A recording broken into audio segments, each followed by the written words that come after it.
আমি আগেই সাবধান করেছিলাম, আপনাদের মনে আছে 17 তারিখে বোধহয় আমি টেলিভিশনে ভাষণ দিয়ে গার্জিয়ান অভিভাবকদের বলেছিলাম, শিক্ষকদের বলেছিলাম, যেখানে আপনাদের সন্তানের জীবনে ঝুঁকি আছে আপনার সন্তানদেরকে বেরোতে দিয়েন না।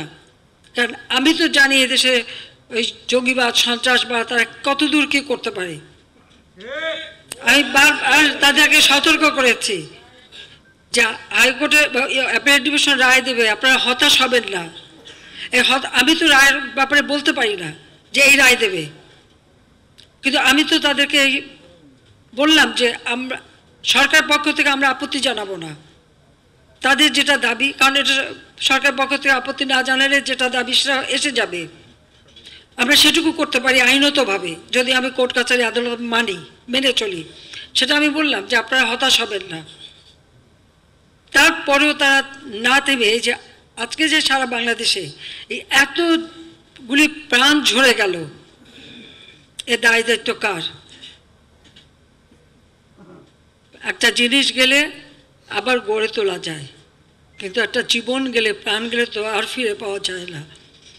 আর যারা আপনজন হারিয়েছে, যে মা তার সন্তান হারিয়েছে, যে সন্তান যার বাবা হারিয়েছে, তাদের কষ্ট আর কেউ না বুঝুক, আমি তো বুঝি।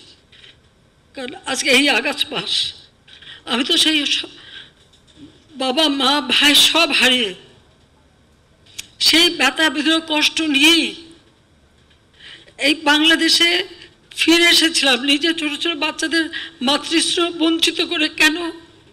বাংলাদেশের মানুষের জন্য, যে এই দেশের মানুষের সুন্দর জীবন পাবে, উন্নত জীবন পাবে, স্বাধীনতার সুফল পাবে, প্রত্যেকে পেট ভরে ভাত খাবে, প্রত্যেকে সুন্দর লেখাপড়া শিখবে, উন্নত জীবন পাবে, দারিদ্র্যের হাত থেকে মুক্তি পাবে, বাংলাদেশ উন্নত হবে, সমৃদ্ধশালী হবে, বিশ্ব দরবারে একটা মর্যাদার আসন পাবে।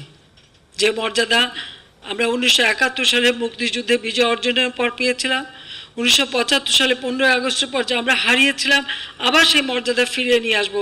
আমি কিন্তু এনেছি। বাংলাদেশ বিশ্বে সেই মর্যাদা পেয়েছে, সেই জায়গা আমরা নিয়ে গিয়েছিলাম। আর আজকে আমরা কি দেখি? আজকের বাংলাদেশ সম্পর্কে প্রতিটি জায়গায় একটা মানে নেতিবাচক একটা মনোভাব হয়ে গেছে।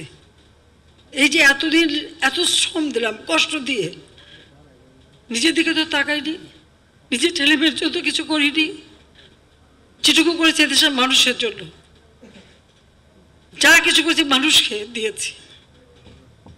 প্রতিটি মিনিট, প্রতিটি সময় দিন রাত পরিশ্রম করেছি।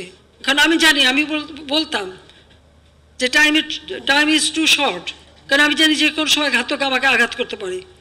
কারণ আমি বারবার মৃত্যুর মুখোমুখি হয়েছি, কিন্তু যতক্ষণ শ্বাস ততক্ষণ মানুষের জন্য কাজ করব। সেই যে 10 বছরের ছেলে আর 8 বছরের মেয়েকে মাতৃস্নেহ বঞ্চিত করে এই দেশের মানুষের আনাচে কানাচে সব ঘুরেছি এবং প্রতিটি জায়গার উন্নতি করেছে। প্রত্যেকটা গ্রাম আজকে শহর হয়ে গেছে, প্রতি ঘরে ঘরে আজকে বিদ্যুৎ দিয়েছি, প্রতিটি মানুষের জীবনমান উন্নত করে দিয়েছি। এটা কি অপরাধ? এটা কি আমার অপরাধ ছিল? আজকে নানাভাবে জাতীয় আন্তর্জাতিকভাবে বাংলাদেশের বদনাম, আর আমি তো আছি, যখন থেকে আসছি তখন থেকেই গালি খাচ্ছি, তো খাচ্ছি। আমি তো পড়া করিনি। আমি জানি, আমার আত্মবিশ্বাস নিয়ে, সততা নিয়ে আমি কাজ করে দেশের মানুষের ভাগ্য পরিবর্তন করেছি। এদেশের কৃষক, এদেশের শ্রমিক, এদেশের প্রতিটি মেহনতি মানুষের ভাগ্য পরিবর্তন করেছি। যখন থেকে সরকার এসেছে তখন থেকেই তো নানা রকম ষড়যন্ত্র।